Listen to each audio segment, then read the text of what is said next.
চলিছে আপোনাৰ? প্ৰচাৰ আমাৰ ভালে চলিছে। আমি নিৰ্বাচনী প্ৰচাৰ কাৰ্যালয়, আমি মুখ্য কাৰ্যালয় আমি টংলা সমষ্টিৰ মাজমজিয়া টংলাত আমি খুলিলোঁ, আৰু এতিয়া আমি ইফালে কলাইগড় এটা আমি খুলিছোঁ, আৰু এটা আমি উত্তৰ ফালে এটা খুলিম। এই দ্বিতীয়টো কাৰ্যালয় আমি অকণমান আগতে 5-10 মিনিট আগত আমি কাৰ্যালয়টো দুৱাৰ মুকলি কৰিলোঁ। সুন্দৰ অনুভৱ।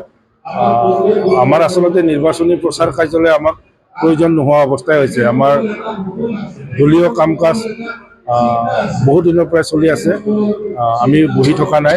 বিটিআৰ নিৰ্বাচনত আমি অকণমান সাধাৰণ এটা কিছু ভুলৰ কাৰণে আমাৰ ৰিজাল্ট বেয়া হৈছিলে, আৰু ইয়াক আমি পোষ্টমৰ্টেম কৰি পেলাই আমি পুনৰ কামত লাগি গৈছিলোঁ।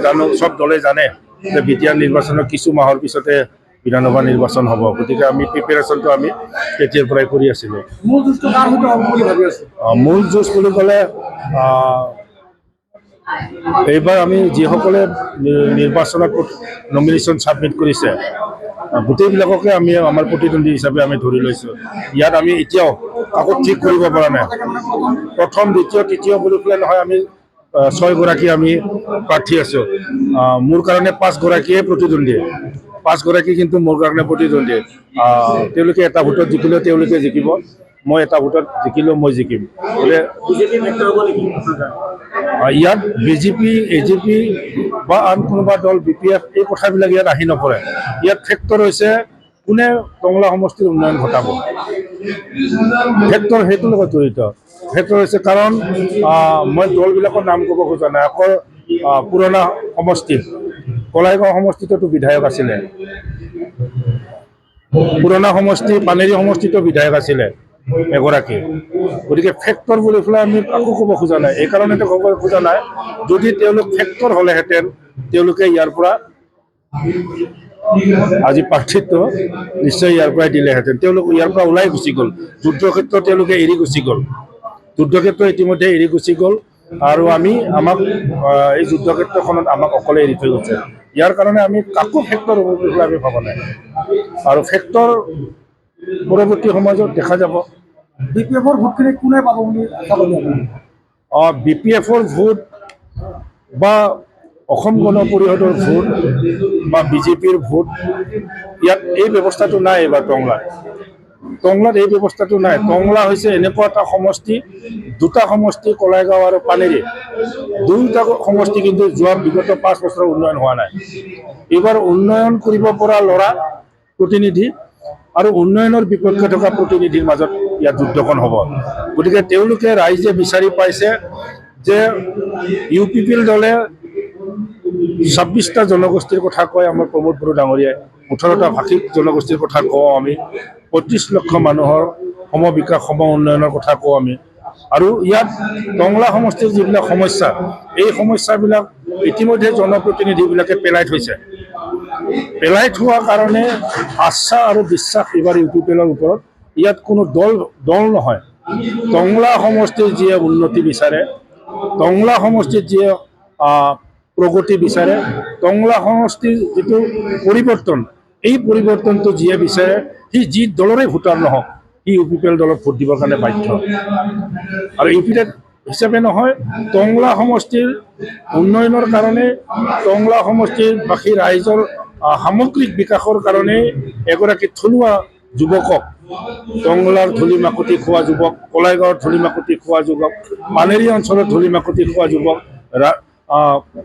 বৰপুখুৰী, বৰবেংৰা, এই মাইনৰিটি অঞ্চলত ধূলি মাকতি খোৱা যুৱক এগৰাকীক তেওঁলোকে ভোট দিব। কাৰণ ইয়াত যিবিলাক প্ৰতিনিধি আগতে জনপ্ৰতিনিধি হিচাপে আহিছিল, তেওঁলোকে টংলাত ধূলি মাকতি খোৱা মানুহ নহয়। কাৰণ আমি ধূলি মাকতি খাইছোঁ, আমি কথাবিলাক বুজি পাওঁ। ইয়াৰ ধূলি মাকতি কি কয়, তেওঁলোকেতো NDA হৈ খেলি আছে। এটা খুব ভাল নতুনকৈ প্ৰেমত পৰিছে। নতুনকৈ প্ৰেমত পৰিলে যেনেকৈ হয় তেনেকৈ হয়। গতিকে তেওঁলোকে ইলেকশ্যন খেলিছে, ভাল কথা। NDA বুলি পেলাই এটা বস্তু আছে, যিটো বস্তু আমাৰ ইয়াত BTRত এপ্লাই হৈছে। BPF আৰু BJPয়ে যুদ্ধখন NDA হৈ পেলাই নামিছে। আমি তেওঁলোকক শুভেচ্ছা জনাইছোঁ। তেওঁলোকে এটা সুস্থ ৰাজনৈতিক বাতাবৰণ সৃষ্টি কৰি ৰাখক। আমি UPPL দলে এটা নীতি আদৰ্শ থকা এটা দল। আমি এনেকুৱা ৰাজনীতি নকৰোঁ যে সমাজখনক আমি এটা বেমেজালি পেলাই দিওঁ। আমাৰ উদ্দেশ্য হৈছে সমষ্টিবাসী ভোটাৰ ৰাইজ ঘৰত বহি তেওঁলোকে চিন্তা কৰক কোনজন উপযুক্ত প্ৰাৰ্থী। আমি এনেকুৱা এটা পৰিৱেশ দিব বিচাৰিছোঁ যে আমি বোকাচুতীয়া ৰাজনীতি আমি কৰিব খোজা নাই। কাৰোবাক গালি পাৰি পেলাই আমি ভোটাৰসকলক আমি বিভ্ৰান্ত কৰিব বিচৰা নাই।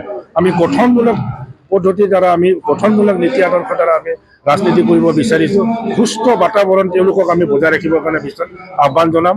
আমি যেনেকৈ আগবাঢ়িছোঁ তেওঁলোকেও আগবাঢ়ি আহক। মই এইখিনিকে তেওঁলোকক অনুৰোধ জনাম। UPPL কিয় জিকিব মানে সমষ্টি উন্নয়নৰ স্বাৰ্থত UPPL জিকিব। কাৰণ মানুহে সমষ্টি উন্নয়নৰ স্বাৰ্থত ভোট দিব। মানুহে থলুৱাক ভোট দিব, থলুৱা ব্যক্তিক ভোট দিব। মানুহে থলুৱা ব্যক্তিয়ে থলুৱা মানুহৰ মনৰ বেদনা বুজি পায়। যিগৰাকী মানুহে মনৰ বেদনা বুজি পাব সেইগৰাকী মানুহকে মানুহে ভোট দিব, ভোটাৰে ভোট দিব। সেইকাৰণে ইয়াত UPPL বুলি কথা নাই, ইয়াত BPF বুলি কথা নাই, ইয়াত BJP বুলি কথা নাই। বহু দলৰ সমৰ্থক, কোনোবা দলৰ কৰ্মী হ'ব পাৰে, কোনোবা দলৰ সমৰ্থক হ'ব পাৰে, কোনোবা দলে ভাল পাব পাৰে, কোনোবা দলৰ। কিন্তু এইবাৰ টংলা সমষ্টিৰ সামগ্ৰিক উন্নয়নৰ স্বাৰ্থত জয়ন্ত ৰাভাকে ভোট দিব। UPPL দলৰে হওক বা কিবাই হওক, টংলা সমষ্টিৰ এগৰাকী টংলা মাছ মজিয়াৰ প্ৰাৰ্থী হিচাপে জয়ন্ত ৰাভাকে তেওঁলোকে ভোট দিব। তাৰ পিছৰখিনি পিছত দেখা যাব। কি কয়?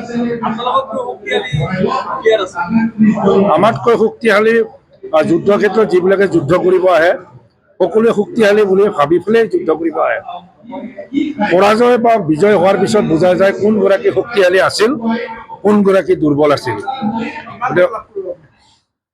আমি কিমান ভোট লাভ কৰিব লাগিব সংখ্যাটো আমি ক'ব খোজা নাই, কিন্তু 100% আমি টংলা সমষ্টিটো আমি আমাৰ দখললৈ লৈ আহিম। যিকোনো খবৰ আৰু বিজ্ঞাপনৰ বাবে যোগাযোগ কৰক 7896121996।